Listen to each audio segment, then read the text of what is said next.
Properties, this is Amy Corr with the training and coaching team. I'm excited to share with you some of the major takeaways we discussed in our listing retention workshop. In this fourth segment, we'll be discussing straight talk and presenting options to your sellers. This market is challenging, and as homes are listed for longer, the length of time we are in conversation and counseling our clients is longer too. When we sat down with them at the start of this process, they had every confidence in your plan to get their home sold relatively quickly and for a good price. Perhaps you were confident in this too, but then things change. Our market keeps shifting, and we're struggling right now to even understand what the right price might be to get a buyer to the table, to make an offer, and to get them even to closing.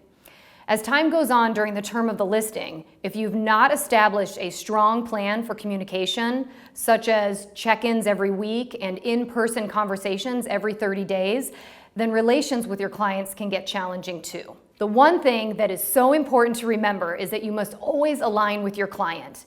You don't need to agree with them, but you need to align with them and make them feel that you're on their side, even if you don't always see eye to eye on strategy. Remember, we're providing a service to them. They hired us, and your mutual goal has not yet been accomplished. You also need to remember that the market conditions are not your fault. So don't take things on as if you're to blame. Sometimes this can be tough, but don't be adversarial. You're on the same team as your client, and they always need to know that. Avoid saying things like, "But you wanted this price," or "We tried it your way," or "I told you so." Resist the urge to have a comeback for everything your client might say. This is the time to be an active listener and lean into your client, hearing their concerns and showing empathy through your tone and disposition.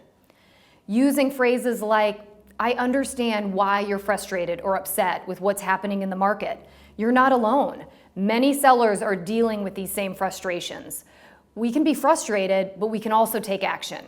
Here's my thought on what we need to do now so we can get your home under contract in the next 30 days. And then you lay out your plan of execution. You need to remember that by hearing their frustrations, this is not necessarily a direct reflection on you. You need to be confident that they could be mad at the lack of positive outcome to date or conditions of the market overall, but it's not always directed at what you've done, especially if you're doing a great job communicating and following through on your plan. So don't take ownership of the market, something you don't have control over. You can't control how many buyers are purchasing right now, or if another seller decides to lower their price because they're ready to rip off the Band-Aid and go after the market to secure their own buyer. What you are in control of is educating your clients, having some real conversations with them, understanding their frustrations, and continuing to be the one that guides them through this challenging process. I used to say to my sellers, "You hired me to tell you what you need to hear, not what you want to hear." I could make promises that sound great, but when we fall short and you have to begin chasing the market down, you'll wish that I told you what you needed to hear at the start of this process. I'm in this market every day and have an accurate pulse on what's happening on a daily, even an hourly basis. Okay, so you've had a candid dialogue with your seller and they are still super resistant to do anything as it pertains to price or improving the property. We need to understand their perspective. Given these market conditions, they are continually being asked to give and give in order to see any potential signs of success. They feel like they're backed into a corner with no control in this market. When you are getting these signals, you might need to take a step back and have a conversation about options. And what do I mean by this? Your sellers do have choices they can make in this market, and you need to help them understand that. Option one, you've had consistent feedback that the interior of the home could use some TLC. Your client could choose to invest some smart dollars into painting, replacing carpet, staging, or virtually staging the home to improve the property's show value and get closer to the price they're looking for. Option two, while not every seller may be able to do this, there could be an option to rent their home and wait out the soft market. If they don't need to sell in order to buy, they could cover their costs and pay down their mortgage for the next 18 to 24 months and revisit selling the home in a potentially stronger market. I would advise to take them through the pros and cons of being a landlord.